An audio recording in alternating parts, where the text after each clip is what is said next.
Всем привет! Сегодня хочу приготовить один из моих любимых рецептов хлеба на сковороде.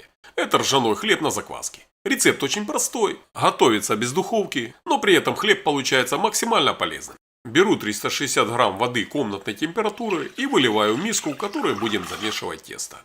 В воду добавляю 20 грамм ржаного ферментированного солода. Сюда же добавляю 9 граммов соли и перемешиваем.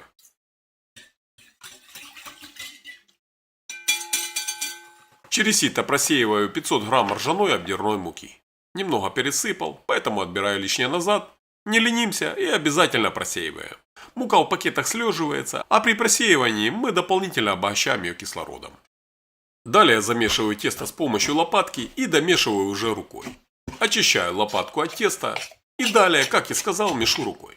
Смотрите, этот рецепт вы можете подстраивать под себя как вам угодно. Я сейчас замешу и оставлю отдохнуть тесто на 1 час при комнатной температуре. Потому что мне нужно отойти, и чтобы тесто не так быстро росло и дало мне больше свободного времени, то я закваску добавлю в тесто через час. А вы можете внести закваску сразу и замешать все вместе. Итак, собрал тесто вот такой шар. По консистенции ржаное тесто как пластилин. Оставляю тесто в миске и накрываю. Так оно будет стоять 1 час при комнатной температуре. А вот изменится тесто через час или нет, посмотрим дальше. Прошел 1 час, снимаем пленочку, и как по мне, визуально тесто никак не изменилось.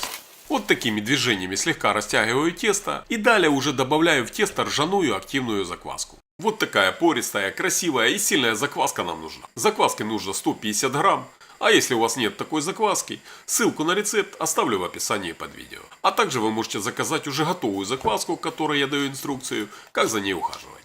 Ссылка на заказ также будет в описании под видео. По времени это занимает 3-4 минуты. Ржаное тесто нет смысла долго вымешивать, так как в нем нет практически глютена. Тесто липкое, не пугайтесь, оно и должно быть таким. Собираю тесто в шар и перекладываю на холодную сковороду. Предварительно смазав сковороду немного растительным маслом. В моем случае это оливковое.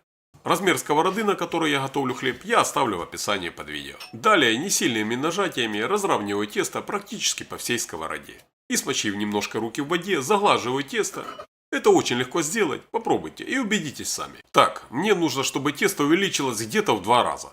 Примерно вот до этих пор. Накрываю сковороду крышкой и оставляю тесто на 5-7 часов. До увеличения теста в 2 раза, что наступит быстрее. Прошло примерно 5 часов, тесто отлично подросло. Не знаю, будет ли вам заметно, потому что сковорода большая.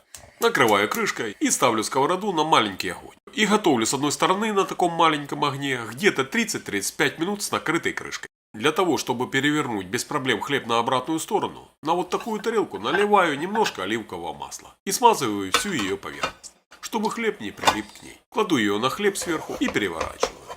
Одной рукой держу сковороду, а второй держу тарелку. И вот так с тарелки перекладываю снова хлеб в сковороду.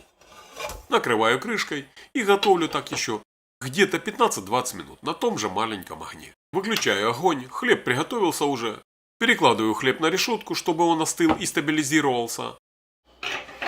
А вот мука, на которой я готовил этот хлеб. Так, ну и ржаному хлебу лучше стабилизироваться на протяжении 50 часов. У меня прошло где-то часов 9, это уже следующий день.